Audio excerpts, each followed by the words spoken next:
Kata tsunami berasal dari bahasa Jepang yaitu tsu yang berarti pelabuhan dan nami yang berarti gelombang.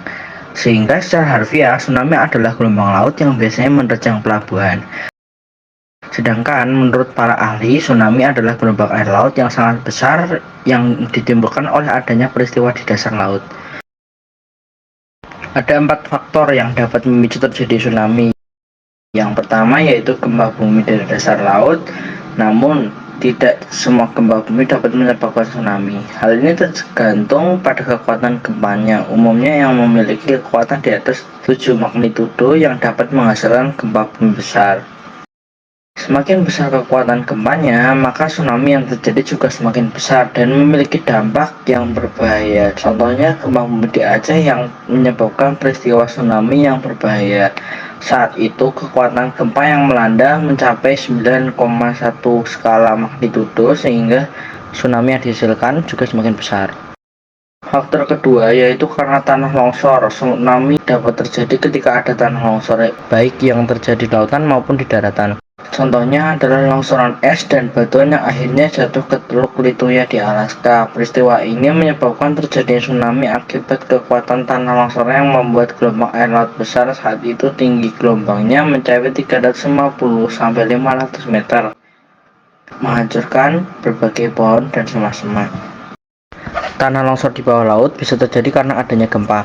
Oleh sebab itu, tanah longsor terjadi biasa memperparah kondisi tsunami karena gempa. Bahkan, fenomena tersebut bisa menyebabkan tsunami dengan kekuatan yang lebih besar sehingga memiliki resiko yang lebih berbahaya. Yang ketiga yaitu aktivitas vulkanik atau gunung berapi. Hal ini beresiko mengakibatkan tsunami apabila gunung berapinya di dekat dengan laut atau berada di bawah laut. Aktivitas vulkanik menyebabkan naik turunnya bibir gunung sehingga dapat menimbulkan tsunami. Air yang berada di sekelilingnya akan bergerak dan bergejolak akibat guncangan tersebut sampai menimbulkan gelombang besar. Contohnya letusan Gunung Krakatau yang terjadi pada 1883. Letusan tersebut menimbulkan tsunami dengan tinggi gelombang lebih dari 40 meter. Akibatnya 5.000 kapal menjadi hancur serta banyak pulau kecil di sekitarnya yang tenggelam.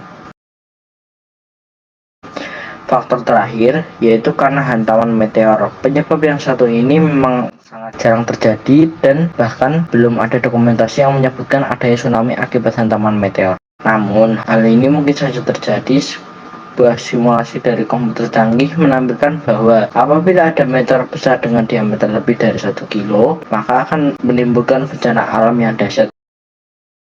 Efeknya sama seperti saat bola atau benda berat menghantam udara yang berada di sebuah kolam atau bak air. Tsunami merupakan fenomena alam yang tidak dapat dicegah dan dihindari. Faktor pemicunya pun berasal dari fenomena alam lain, baik gempa bumi, longsor, aktivitas vulkanik, maupun hantaman meteor. Meskipun tidak bisa dihindari, tapi setidaknya pasti bisa diminimalisir dampaknya. Perlu adanya peringatan terhadap masyarakat yang berada di wilayah tsunami agar selalu siap untuk melakukan evakuasi menuju daerah yang aman. Sekian dari kelompok kami, kurang lebihnya mohon maaf. Wassalamualaikum warahmatullahi wabarakatuh.